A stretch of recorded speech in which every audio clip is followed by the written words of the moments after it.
found you again. After all this time, I have tracked you down.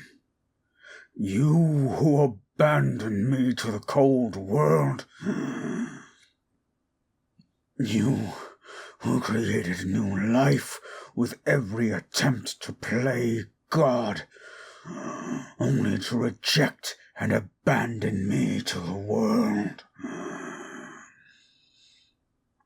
My hands have known blood, for I was rejected by all around me, left to my unfathomable loneliness because of your actions, with no one to guide, no one to protect, no one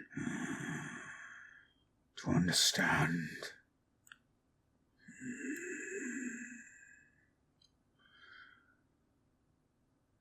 You had the audacity to create life, but when you saw that I was malformed in some way, you sought refuge in the care of others.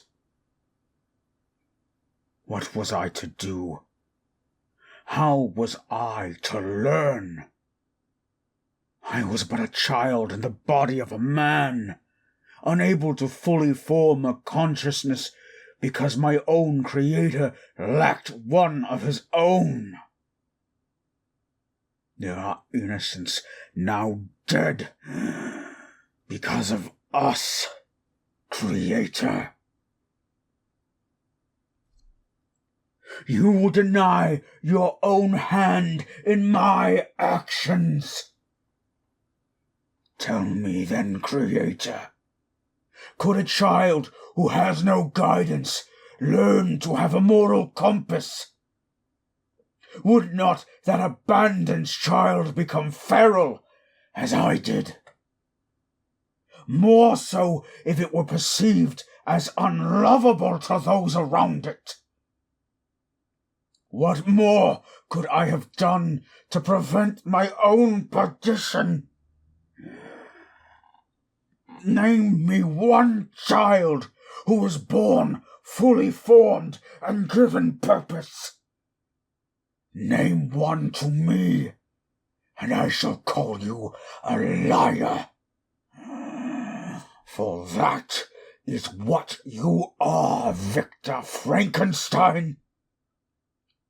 You made a promise to create life, and in ways you did. But unlike the merciful God above, who gave reason, light, and virtue to humans, you left me alone to learn these concepts from a stranger. But unlike you, Victor, I can fully blame myself for the murders at my hands. I can make all the justifications in the world for my crimes, but they are still my crimes. When, Victor, have you ever sought to take accountability for the crimes you committed in creating me? Surely you did not make some homunculus without retrieving body parts of the dead, eh? Ever the blameless one, I see. But what matter is morality to me? Have I a soul, Victor? Could the Lord which created you claim me in heaven or in his hell when it was you who pushed life into my lungs and my heart? I have the capacity to think and feel, but you will deny my humanity. You, like all of the others, refer to me as monster. Why should you be surprised, then, when the monster does horrendous acts? If I am to be condemned for the act of living, why should I act in any other way? Perhaps I am blameless for my acts of passion. But for you, Victor, you who spent days painstakingly laboring to create me, this was no act of mindless passion that you claim.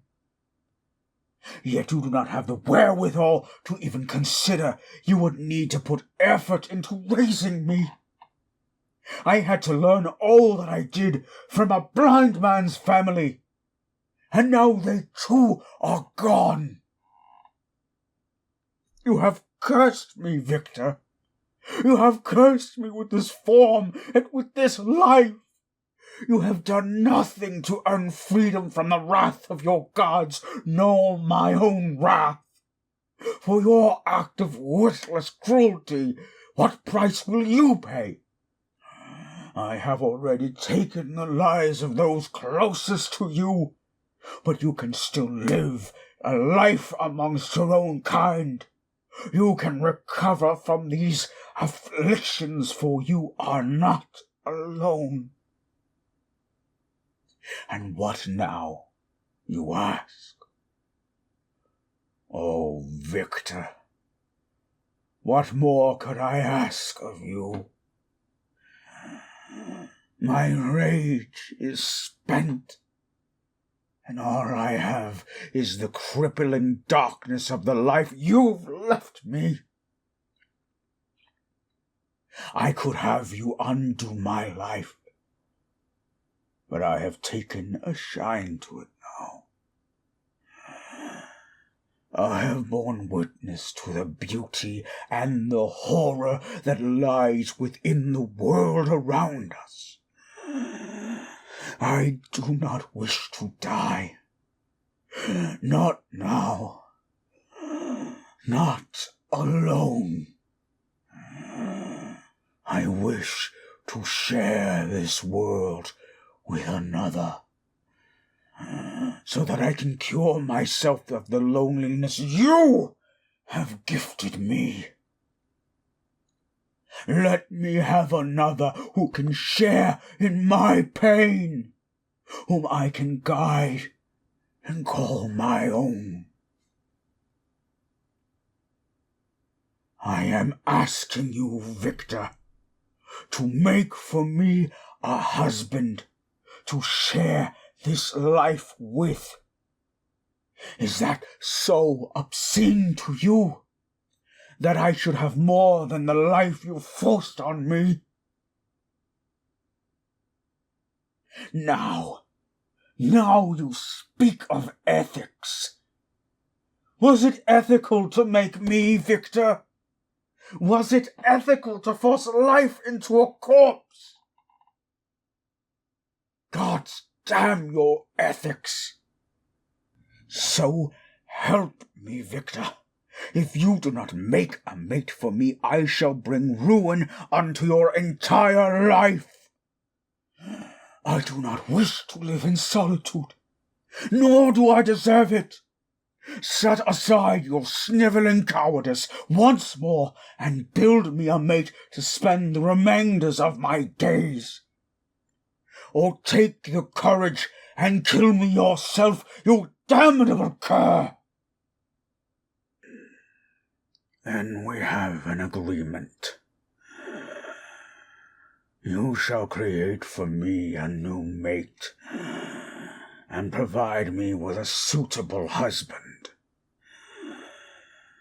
And should you fail to produce another for me, Victor, your life will know no peace. I shall follow in your shadow until the work is complete. Do not fail me, Creator, if only for your own selfish sake.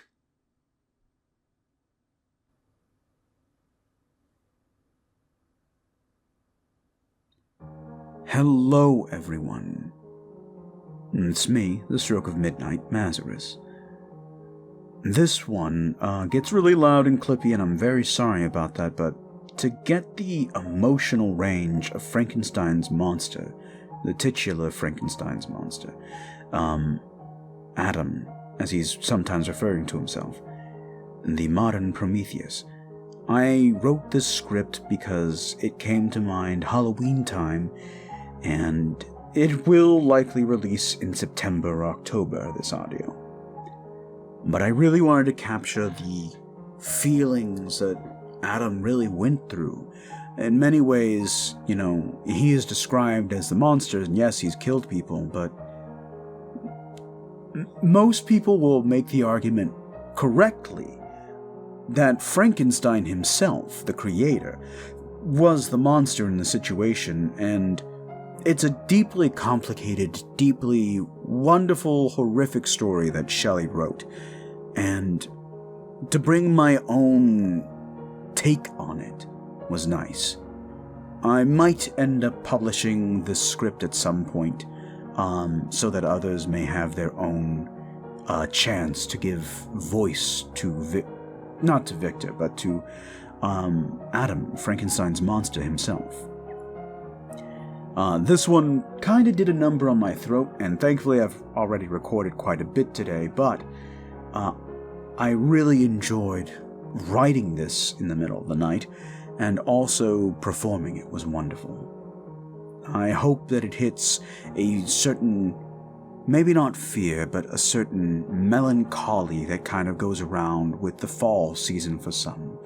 A sense of ennui that I think Frankenstein's monster encapsulates so fucking well, especially for people who have been abused or been neglected, or have parents who just didn't understand them or rejected their kids for one reason or another. This audio is dedicated to you.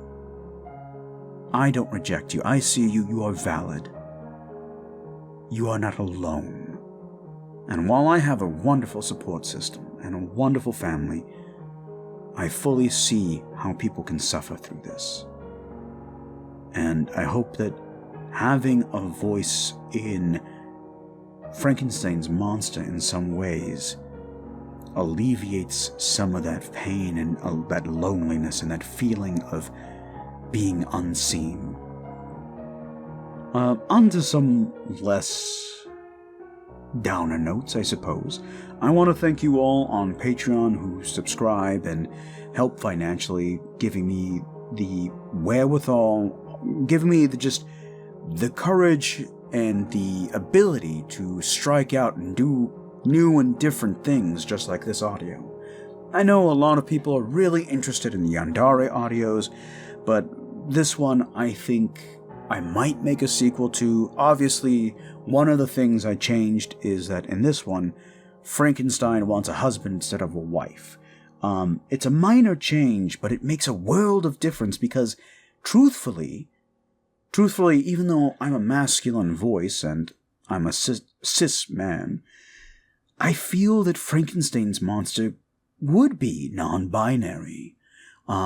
Using the words and terms of the time, sure, but at the end of the day, while he refers to himself as he, him, in those pronouns, it would also make sense for him to be completely non-binary, not in the way that we see it, because he wasn't born in the same way, and that's not to say that people can't be born non-binary, that's not what I'm saying, but it also, again, Frankenstein's monster hits on so many LGBTQ things that I wanted to kind of push that a little bit more. Anyway, I'm rambling at this point. I'm really, really loving this audio. Didn't realize how impactful recording it would be. Like, writing it was one thing, but being able to perform it was another. So thank you so very much again for giving me the chance to explore and do some things different that aren't, the stereotypical things I do. I don't do a lot of shouting on the channel, so once again, I can't thank you enough. But fast approaching is Halloween and October. So this kind of sets the stage for what you guys can kind of expect. More horror than anything else. This one will ease you guys into it, I hope. But in the meantime, I want to thank you all again for listening to this audio. I will see you in the next one. Sweet dreams and pleasant nightmares.